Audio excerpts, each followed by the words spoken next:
Hello friends, welcome to our YouTube channel Education Tech. Today we are going to discuss chapter number 4, quadratic equation of class 10.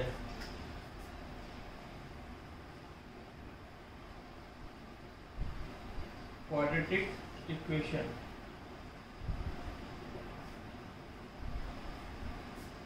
This chapter containing 5 marks question in board exam. इसका मतलब ये है कि ये chapter जो है ये 5 marks का आएगा बोर्ड के क्वेश्चन पेपर में। अब ये क्वेश्चन पेपर के अंदर 5 मार्क्स का किसी भी तरह से आ सकता है। हो सकता है कि ये 1 मार्क्स और 4 मार्क्स में आ जाए, और हो सकता है कि 2 और 3 मार्क्स में आ जाए। तो ये डिपेंड करता है क्वेश्चन पेपर जब बनेगा उस पर, लेकिन आएगा सिर्फ 5 मार्क्स का ही। अब सबसे पहले बात करते हैं कि what is the meaning of quadratic equation, how we can differentiate quadratic equation from all other equation. जैसे मान लेते हैं कि हमारे पास कुछ इक्वेशन है,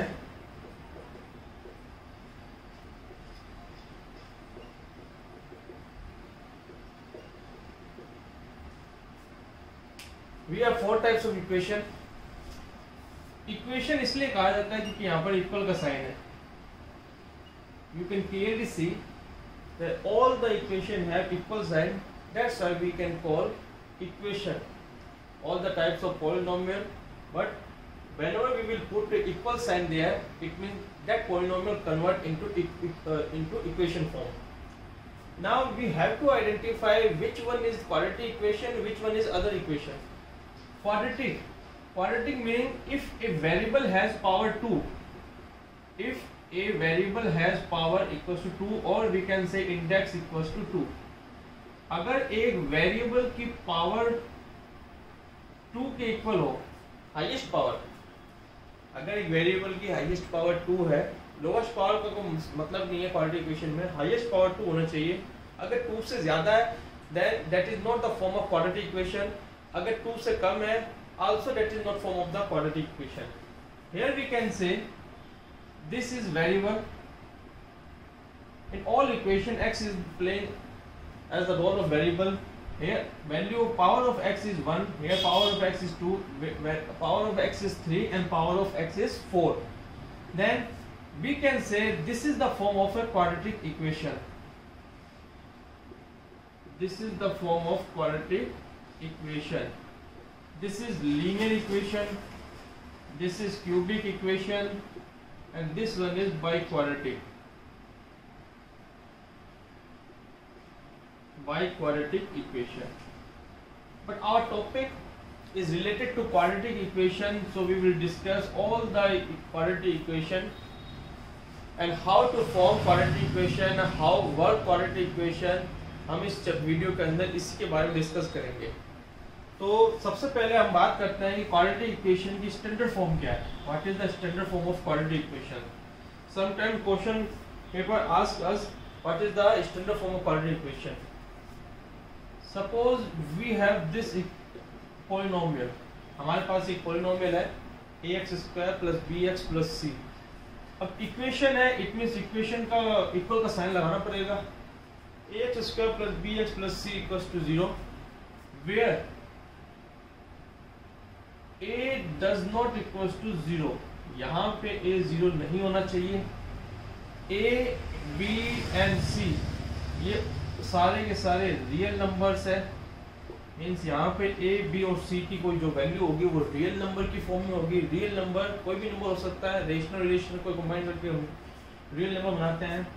and x is variable, it means we can say this is the form of a quadratic equation in variable x form, means x की form में quadratic equation है। फिर a, b and c are real numbers। a यहाँ पे कभी 0 नहीं होना चाहिए। सपोज अगर a यहाँ पे 0 हो जाता है, 0x² + bx + c = 0, it means इसको हम ऐसे भी लिख सकते हैं, this is not the form of a quadratic equation. ये क्वाड्रेटिक इक्वेशन नहीं है, this is the form of a linear equation. So that's why we always say a not equals to 0। अब ये तो हमारे पास आ गई क्वाड्रेटिक इक्वेशन। अब क्वाड्रेटिक इक्वेशन को फॉर्म कैसे करते हैं, how to form a quadratic equation and how we can identify this is the form of a quadratic equation. तो इसके बारे में हम इस वीडियो में आगे डिस्कस करेंगे। तो शुरू करते हैं हमारा आगे का जो वीडियो है, जिसके बारे में हमें मालूम पड़ेगा कि क्वाड्रेटिक इक्वेशन को फॉर्म कैसे किया जाता है। तो स्टूडेंट्स, अब हम बात करते हैं कि हमें कैसे मालूम पड़ेगा कि कौन से क्वेश्चन में किस तरह से क्वाड्रेटिक इक्वेशन गिवन है और क्वाड्रेटिक इक्वेशन को आइडेंटिफाई कैसे किया जाता है। तो इसके लिए हम अपनी एक्सरसाइज 4.1 स्टार्ट करते हैं। इसके अंदर जो फर्स्ट क्वेश्चन है वो ये गिवन है कि हमें चेक करना है कि कौन सी जो फॉर्म है वो क्वाड्रेटिक इक्वेशन है या नहीं है। ये मैंने 8 एग्जांपल लिए हैं जो कि आपको एनसीईआरटी बुक में मिल जाएंगे, और जो भी 8 के 8 एग्जांपल है ये क्वाड्रेटिक इक्वेशन से रिलेटेड है। अब हम 1 बाय 1 इसको सॉल्व करते हैं। कई बार क्या होता है कि हम जो पावर x की जो वेरिएबल की जो पावर 2 देखते हैं तो डायरेक्ट हम कह देते हैं कि ये क्वाड्रेटिक इक्वेशन है, लेकिन ऐसा नहीं है। क्यों? क्योंकि उसके आगे पावर कहीं भी कुछ भी हो सकती है, वो पावर जो है वेरिएबल की कैंसिल भी हो सकती है। तो हम शुरू करते हैं कि किस तरह से हमें मालूम पड़ेगा क्वाड्रेटिक इक्वेशन है या नहीं। तो 1 बाय 1 हम क्वेश्चन को सोल्व करते हैं। हमें 1 बाय 1 सोल्व करने से मालूम पड़ जाएगा कि कौन सी फॉर्म जो है वो क्वाड्रेटिक इक्वेशन की है और कौन सी जो है वो क्वाड्रेटिक इक्वेशन की नहीं है। तो सबसे पहले हमारे पास जो पहला पार्ट है that is given x + 1 whole square equals to 2x - 3। अब हमें पता करना है कि क्वाड्रेटिक इक्वेशन है या नहीं। तो सबसे पहले यहाँ पे हम नजर आ रहा है कि a + b whole square open करना है, then a square + 2ab + b square and multiply करेंगे 2x - 3। 2x से 2x cancel, x square + 1 + 3 = 0, x square + 4 = 0। So ये एक क्वाड्रेटिक इक्वेशन है। देखिए एक्स स्क्वायर की जो स्टैंडर्ड फॉर्म जो हमारी होती है वो होती है ax स्क्वायर + bx + c = 0, जहाँ पे x स्क्वायर का कोफिशिएंट जो है वो a होता है, x का कोफिशिएंट b होता है, c यहाँ पे कांस्टेंट वैल्यू है। जो a है वो x स्क्वायर कोफिशिएंट है। हमने पहले भी कहा था कि यहाँ पे a जो है वो 0 नहीं होना चाहिए। अगर a 0 हो जाएगा तो x स्क्वायर की फॉर्म नहीं आएगी, जो फॉर्म आएगी वो bx + c की फॉर्म में आएगा, तो वो क्वाड्रेटिक इक्वेशन नहीं बनेगी। यहाँ पे हमें देखिए, यहाँ पे हमें नजर आ रहा है कि एक्स स्क्वायर का जो कोफिशिएंट है वो जो a है वो 1 है। इट मीन्स यहाँ पर a 0 के इक्वल नहीं है, तो ये क्वाड्रेटिक इक्वेशन की फॉर्म में है। हाँ, यहाँ पे x का कोफिशिएंट नहीं है क्योंकि x वेरिएबल ही नहीं है, तो उससे कोई फर्क नहीं पड़ता। b 0 हो सकता है, c भी 0 हो सकता है, लेकिन ये 0 नहीं हो सकता। अगर आपको कोई पूछे कि is it quadratic equation not, तो आप कहेंगे yes it is a form of a quadratic equation. Reason, हमें सिर्फ x की हाईएस्ट पावर देखनी है। x की हाईएस्ट पावर 2 है, x स्क्वायर का जो कोफिशिएंट है a वो 0 के इक्वल नहीं है, इसलिए क्वाड्रेटिक इक्वेशन की फॉर्म है। तो ये हमारा जो क्वेश्चन है ये क्वाड्रेटिक इक्वेशन है। ठीक है, अब हम आगे इसका सेकंड वाला पार्ट स्टार्ट करते हैं। उम्मीद करता हूँ ये आपको समझ में आ गया होगा। तो सेकंड पार्ट में हम कैसे देखेंगे, ध्यान से समझिएगा। Second part is saying x - 2 x + 1 = x - 1 and x + 3। तो यहाँ से इस क्वेश्चन से हमें मालूम नहीं पड़ रहा है कि क्वाड्रेटिक इक्वेशन है या नहीं है। तो हम क्या करेंगे, इसको मल्टीप्लाई करेंगे। x को x से मल्टीप्लाई करेंगे, x square x × 1 x -2 × x -2x -2 × 1 -2 again x × x square + 3x - x -3। Remember x square जो है वो कैंसिल हो जाएगा क्योंकि दोनों सेम वैल्यू है और पॉजिटिव साइन है दोनों का सामने, इसलिए सेम वैल्यू होने की वजह से कैंसिल आउट हो गया। अब आपको नजर आएगा कि यहाँ पे कोई x स्क्वायर की टर्म भी नहीं है। इट मींस यहाँ पे a की वैल्यू क्या है, 0 हो गई है, तो ये क्वाड्रेटिक इक्वेशन नहीं है। तो आई थिंक ये भी आपको समझ में आ गया होगा, ये क्वाड्रेटिक इक्वेशन नहीं है। थर्ड वाला पार्ट देखते हैं। थर्ड वाले पार्ट में गिवन है x स्क्वायर - 2x = -2 3 - x। इसे सोल्व करते हैं। ये तो ऐसे ही रहेगा, x स्क्वायर - 2x, इसे हम सोल्व करते हैं -6 प्लस का 2x। तो यहाँ से x square - 2x + 6 = 0, x square - 4x। तो ये भी एक क्वाड्रेटिक इक्वेशन है, तो साफ साफ नजर ही आ रहा है कि ये क्वाड्रेटिक इक्वेशन की फॉर्म है। तो सेकंड इक्वेशन क्वाड्रेटिक इक्वेशन की फॉर्म नहीं है, थर्ड फॉर्म है। स्टार्ट करते हैं फोर्थ पार्ट।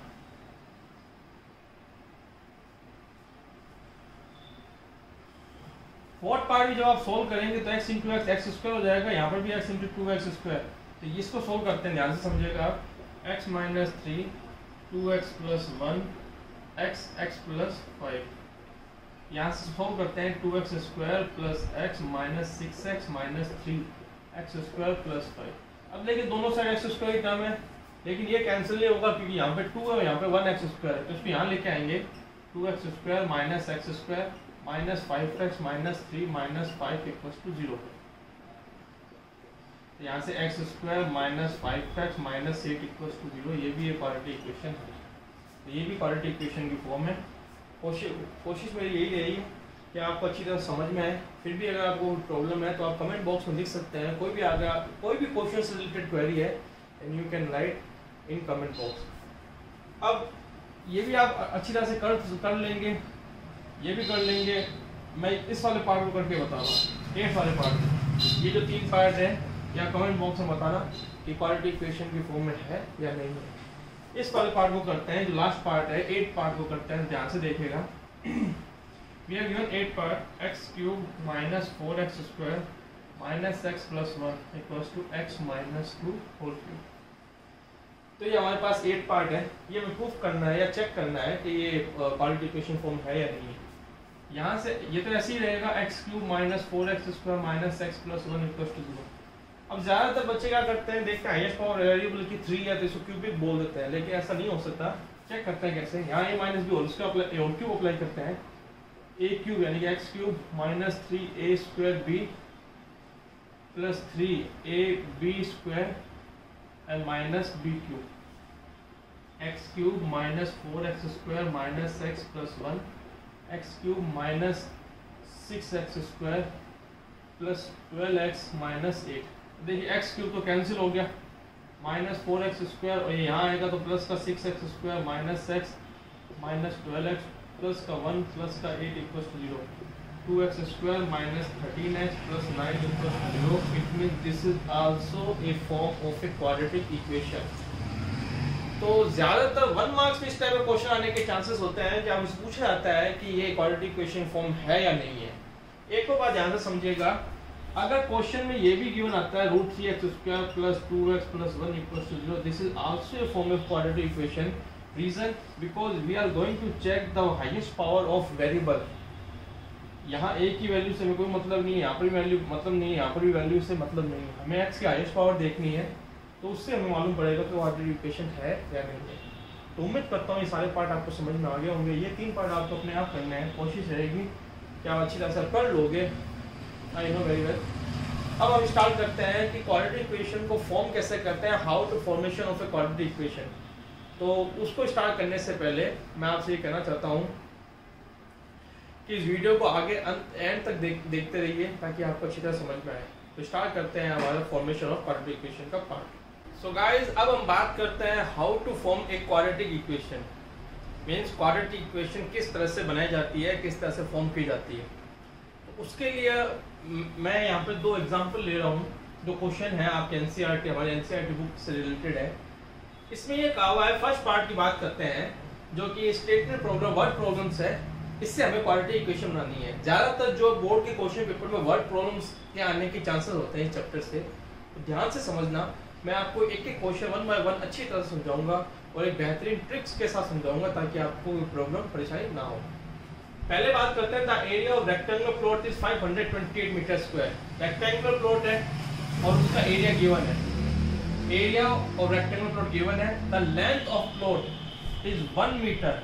प्लॉट की जो लेंथ है वो 1 metre more than twice its breadth. मतलब कि जो लेंथ जो है ब्रेथ से ट्वाइस करके 1 मीटर ज्यादा है। तो सबसे पहले हम क्या करेंगे, we need to find length and breadth of the plot. तो सबसे पहले हमें क्वाड्रेटिक इक्वेशन बनानी पड़ेगी। ध्यान से समझिए कैसे बनाएंगे। First of all, we are going to assume breadth. Let breadth of rectangular plot be x और मीटर है तो मीटर के अंदर लिख देना, ऑलरेडी गिवन है मीटर। ब्रेथ को एज्यूम क्यों किया, क्योंकि इसमें गिवन है कि लेंथ जो है वो ब्रेथ से डबल करके 1 ज्यादा है। तो ब्रेथ हमें मालूम नहीं है तो ब्रेथ को हमने x एज्यूम कर लिया। एंड लेंथ ऑफ प्लॉट, अब उसने कहा लेंथ जो है वो ट्वाइस ऑफ ब्रेथ, मतलब ब्रेथ का डबल करना है। ब्रेथ हमारे पास x है तो इसका ट्वाइस 2x और उससे 1 मीटर ज्यादा है तो 2x प्लस 1 मीटर। तो ये हमारी क्या होगी लेंथ। अब according to question we have given area 528 metre square, तो रेक्टेंगल का एरिया क्या होता है length into breadth, length into breadth that is equal to 528 metre square given है। लेंथ हमारे पास में जो है वो 2x प्लस 1 है, ब्रेथ हमारे पास x है 528, मल्टीप्लाई करेंगे then we will get 2x square plus x, इसको मैं यहाँ ले आता हूँ 528 equal to 0। So this is the formation of a quadratic equation. You can clearly see I have formed a quadratic equation by this word problems. Step by step एक एक sentence को आप पढ़िए। वर्ड प्रॉब्लम्स के अंदर यही problem होती है कि बच्चे एक एक सेंटेंस को नहीं पढ़ते हैं, एक साथ सारा क्वेश्चन पढ़ लेते हैं जिससे सॉल्यूशन नहीं हो पाता है। तो आपको एक एक सेंटेंस पढ़ना है, इससे आपको एक एक चीज़ मिलती रहेगी। तो कोशिश उम्मीद करता हूँ ये आपको समझ में आ गया होगा। तो अब हम क्या है दूसरा जो पार्ट है उसको सॉल्व करते हैं। दूसरे पार्ट में हमें गिवन है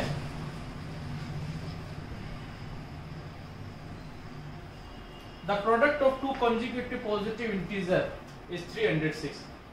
अब सबसे पहले बात करते हैं कि कॉन्जिक्यूटिव क्या होता है, पॉजिटिव है और इंटीजर भी है, ठीक है। सबसे पहले कॉन्जिक्यूटिव की बात करते हैं। कॉन्जिक्यूटिव का मीनिंग होता है 1 बाय 1, मतलब एक के बाद एक। जैसे काउंटिंग होती है हमारी 1 2 3 4 5 6 7 8 जो भी है, ये काउंटिंग हमारे पास है, ये 1 बाय 1 आई जा रही है। 1 आया, 1 के बाद 2 आया, 2 के बाद 3, मतलब कि इस 1 में ऐड किया आपने +1, इसमें ऐड किया +1 और सो ऑन चलता रहेगा। अगर मैं इसे ही x मान लेता हूँ तो 2 आने के लिए 2 लाने के लिए x + 1 करना पड़ेगा, यहाँ पर x + 1 क्योंकि यहाँ पर +1 करना पड़ेगा हमें। अगर मैंने 1 को x अज्यूम कर लिया तो +1 करूंगा तो x + 1 2 बन जाएगा। फिर अगर यहाँ पे +1 करूंगा तो ये x + 2 बन जाएगा। तो ये कंजुगेटिव नंबर बनते जाएंगे, ठीक है। तो सबसे पहले मैं अज्यूम करते हैं consecutive number.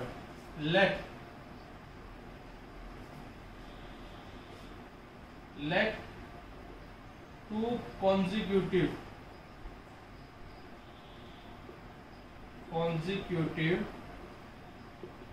Positive integers b, first x हो जाएगा और दूसरा हो जाएगा x + 1। अब ये कहा हुआ है कि उनका जो प्रोडक्ट ऑफ 306 है, then according to question x into x + 1 equals to 306, it means x² + x equals to 306 and x² + x minus 306 equals to 0. So this is the formation of a quadratic equation. Here we can see the value of a is 1, value of b is 1 and value of c is -306. तो ये हमारे दो question हमें complete होते हैं। आगे हम और कुछ ज़्यादा क्वेश्चन करेंगे जिससे आपको और समझ में आ जाएगा कि किस तरह से क्वाड्रेटिक इक्वेशन बनाया जाता है। जो आगे के जो 2 क्वेश्चन है 3 क्वेश्चन जो भी है वो बहुत ज़्यादा इंपॉर्टेंट और ध्यान से देखिएगा। तो शुरू करते हैं हमारे नेक्स्ट क्वेश्चन। तो स्टूडेंट्स अब हमारा जो थर्ड क्वेश्चन है जिसकी हमें क्वाड्रेटिक इक्वेशन बनानी है वो इस तरह से है। Rohan's mother is 26 years older than him, मतलब रोहन की जो मदर है वो उससे 26 साल बड़ी है। The product of their edges 3 years from now will be 360। उनकी एज का जो प्रोडक्ट है 3 साल के बाद वो 360 हो जाएगा, 360 हो जाएगा। तो हमें क्या है रोहन की प्रेजेंट एज निकालने के लिए क्वाड्रेटिक इक्वेशन बनानी है। कैसे करेंगे ध्यान से समझिएगा। सॉल्यूशन स्टार्ट करने से पहले मैं आपको कुछ बताना चाहता हूं। जब भी आपके पास एज बेस्ड क्वेश्चन आते हैं, एज बेस्ड क्वेश्चंस, उसमें आपको क्या करना है।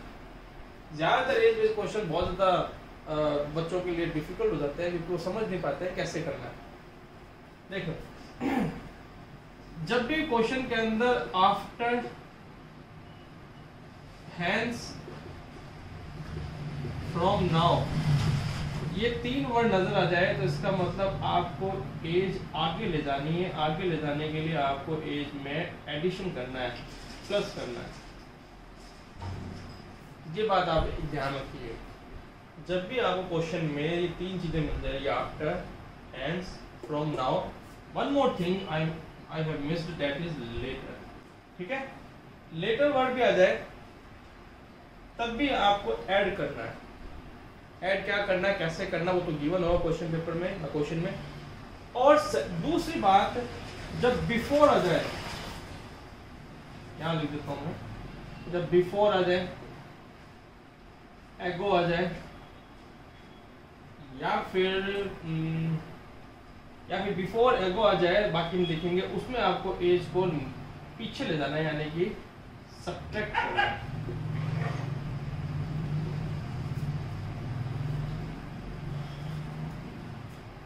इनके अंदर आपको सब्ट्रैक्ट करना है, इनके अंदर आपको एज को ऐड करना है। इन वर्ड का ध्यान रखिए, जैसे ही आ जाए वर्ड तो आपको एज में एडिशन करना है, और ये जब वर्ड आ जाए तो आपको एडिशन नहीं करना, आपको सब्ट्रैक्शन करना है बिफोर एगो। ठीक है, तो इस क्वेश्चन को हम करते हैं। इस क्वेश्चन में देखिए कि आपके पास लिखा है फ्रॉम नाउ, इट मींस हमें एज जो है वो आगे बढ़ानी है। कैसे करना, ध्यान से देखिएगा। इसलिए कहा हुआ कि Rohan mother is 26 year older than you, मतलब रोहन की मदर 26 साल ऑलरेडी उससे बड़ी है। तो सबसे पहले रोहन की एज मालूम होनी चाहिए। Suppose let Rohan's present age, always you will assume present age, ये लिखना पड़ेगा आपको, present be x years and mother age will be, mother's present age be x plus 26 year। Rohan की एज अगर x है तो उसकी मदर जो है वो 26 ईयर उससे ज्यादा है, तो x प्लस 26 ईयर हो जाएगी। क्योंकि अगर उसकी एज x है, मान लेते उसकी एज 10 है, तो रोहन की मदर की एज 10 प्लस 26 36 हो जाएगी। तो ये आपने एज्यूम कर लिया। अब क्या करना है, हम जो रोहन की एज है और मदर की एज है इनको इक्वल रखना है। हमेशा आपको यही करना है। रोहन और मदर यानी कि सन एंड मदर, या फिर सन एंड फादर, या फिर फादर एंड डॉटर, कोई भी आए आपको एज भी इक्वल रखना है। वी नो वेरी वेल इन दोनों की एज कभी इक्वल हो ही नहीं सकती। हम जानते हैं माता पिता की एज उनके पेरेंट बच्चों की एज से कभी भी इक्वल नहीं हो सकती। ठीक है, तो लेकिन हमने इनको इक्वल रख दिया, इसका मतलब हम इनको इक्वल बना रहे हैं।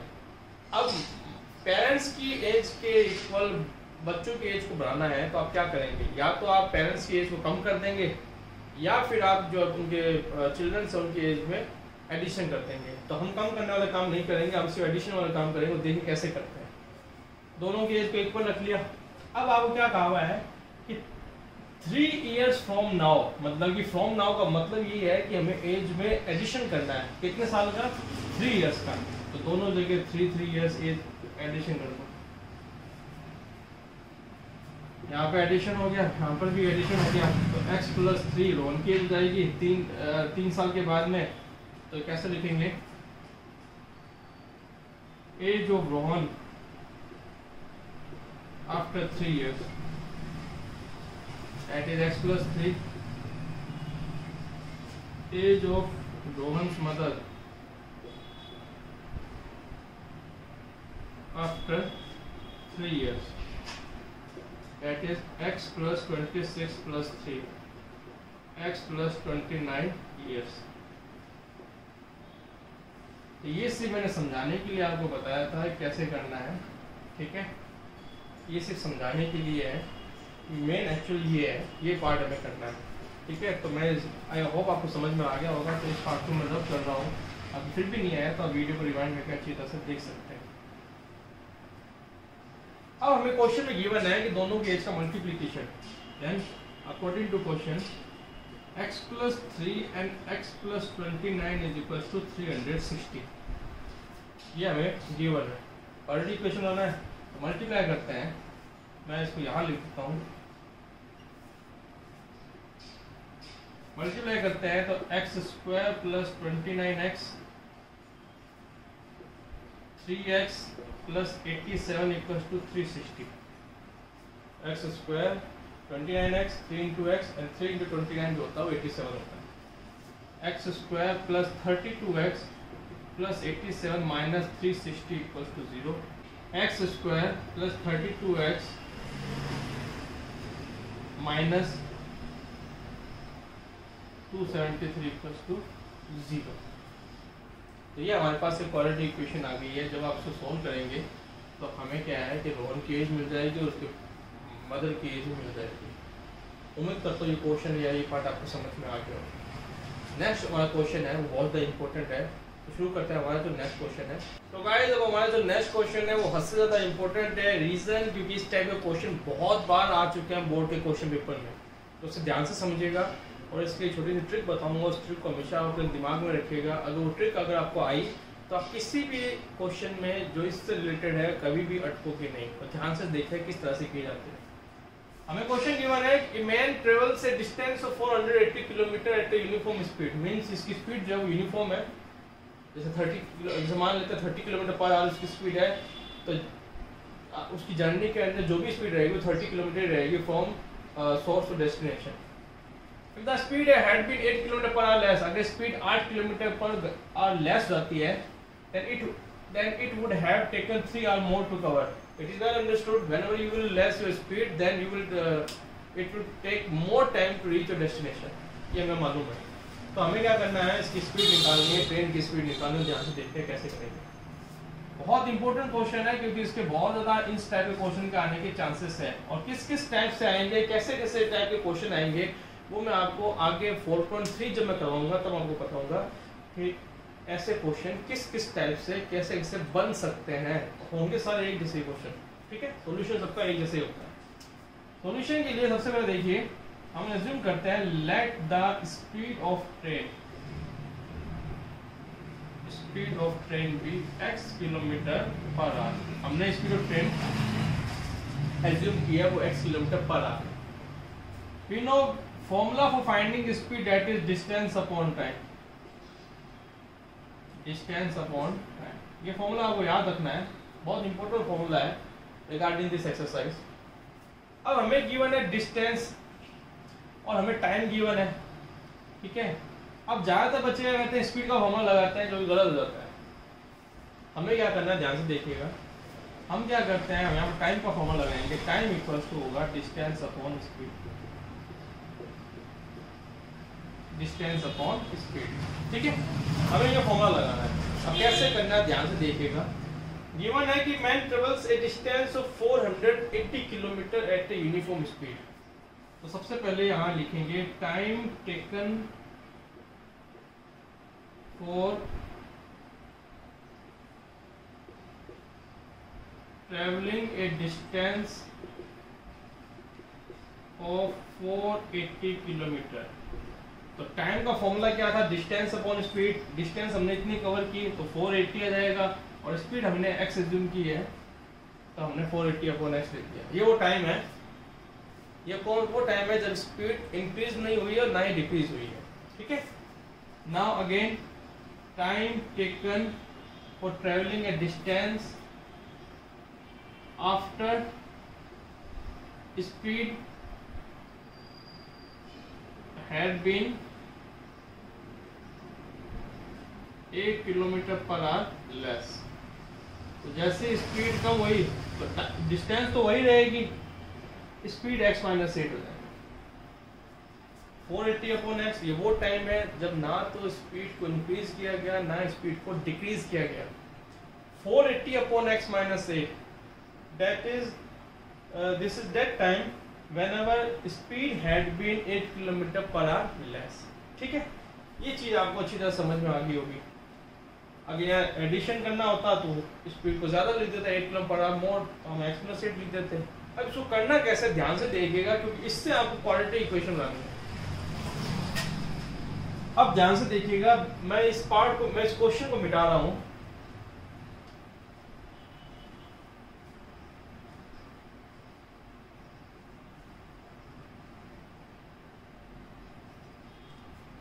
अब देखिए कैसे करना है अकॉर्डिंग टू क्वेश्चन। यहां पे हम क्या करेंगे, दोनों टाइम को इक्वल रखते हैं।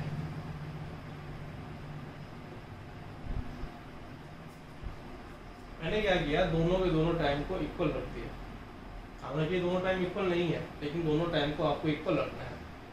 ट्रेन से रिलेटेड जो भी क्वेश्चन आएंगे उसमें आपको दोनों टाइम को हर हालत में इक्वल ही रखना है। इक्वल नहीं है लेकिन इक्वल रखना है। क्यों? क्योंकि अब हम इसको इक्वल बनाएंगे। अब इसमें यह कहा है कि जैसे ही ट्रेन ने अपनी स्पीड 8 किलोमीटर पर आवर कम की तो उसको 3 आवर्स ज्यादा लग गए, उसको 3 घंटे ज्यादा लग गए। ठीक है, तो क्या करना है, स्पीड जैसे कम हुई टाइम ज्यादा लग जाएगा। हमने दोनों के टाइम को इक्वल रख दिया, तो जहां पे हमने ये जो टाइम है ये वो टाइम है जब स्पीड कम हुई, तो जो 3 घंटे ज्यादा लग रहे हैं यहीं पर ही आपको माइनस करना है 3 घंटे। फिर से बता रहा हूँ, ये वो टाइम है जब स्पीड इंक्रीज और डिक्रीज नहीं हुई है, ये वो टाइम है जब स्पीड इंक्रीज और डिक्रीज हुई है। अब अगर यहाँ पे हमने माइनस लगाया है, अगर स्पीड को माइनस किया है, कम किया है 8 घंटे, तो यहीं पर ही टाइम आपको माइनस करना है। अगर यहाँ पे प्लस करता, बाय फॉर एग्जांपल अगर स्पीड बढ़ जाती तो मैं यहीं पर ही +3 कर देता, तो ऑब्वियस है स्पीड बढ़ाओगे तो टाइम कम लगेगा, लेकिन स्पीड बढ़ाने में जो टाइम हमें कम लगेगा उसको हमें प्लस करना है। ठीक है, जैसे यहाँ पे टाइम ज्यादा लग रहा था तो हमने माइनस किया। अब बच्चे क्या गलती करते हैं कि टाइम जो है वो ज्यादा लगा है वो बच्चे प्लस कर देते हैं, गलत है, प्लस नहीं करना, आपको माइनस करना है। ऐसा क्यों करना है मैं इसको समझा देता हूँ, ध्यान से समझिएगा कैसे। इस पूरे पार्ट को मिटा रहा हूँ,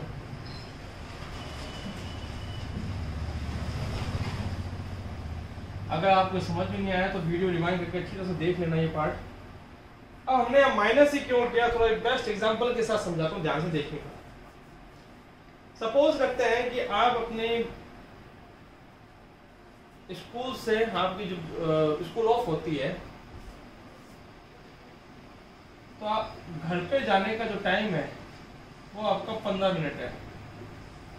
यूजुअली अगर आप स्कूल से घर जाते हैं या घर से स्कूल जाते हैं तो 15 मिनट में आप पहुंच जाते हैं। सपोज करना है स्कूल से घर या घर से स्कूल अगर आप जा रहे हैं तो 15 मिनट, ये वॉकिंग डिस्टेंस पर अगर आप मान लेते हैं आपकी स्कूल है तो 15 मिनट में आप पहुंच जाते हैं। ठीक है, इट मींस ये वो टाइम है जब ना तो आपने स्पीड बढ़ाई ना स्पीड कम की, यानी यही वाला टाइम है, ना तो आप स्पीड बढ़ा रहे हैं ना कम कर रहे हैं, आप अपने डेली रूटीन की तरह रोज स्कूल से घर, घर से स्कूल जाते हैं, 15 मिनट के अंदर आप पहुंच जाते हैं।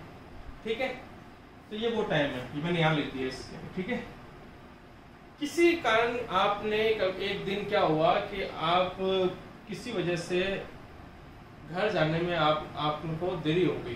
कैसे, सपोज करते हैं आप सैटरडे के डे किसी स्टेशनरी की शॉप पर रुक गए कोई भी स्टेशनरी मटेरियल परचेस करने के लिए, तब आप क्या करेंगे, ऑटोमेटिकली आपकी स्पीड जो है वो कम हो जाएगी, क्योंकि आप ऑब्वियस है, जाहिर सी बात है, अगर आप कहीं पर रुकेंगे तो आपकी स्पीड कम हो गई। स्पीड कम हो गई, स्पीड आपकी क्या है, कम हो गई, तो ये तो ऑब्वियस है टाइम आपको ज़्यादा लगेगा।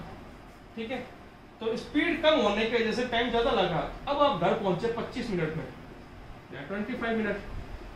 स्पीड कम होने के बाद जो टाइम लगा वो ये है, यानी यही वाला तो है, स्पीड कम की तो ये वाला टाइम था, ये वाला, यहाँ पर भी यही है, दोनों को इक्वल रखा था, लेकिन दोनों इक्वल नहीं है। अब यहाँ पर टाइम आपको ज्यादा लगेगा, स्पीड कम है तो टाइम ज्यादा लगेगा। कितना ज्यादा लगा, 10 मिनट, आपको 10 मिनट ज्यादा लगा, यहीं पर माइनस कर दीजिए।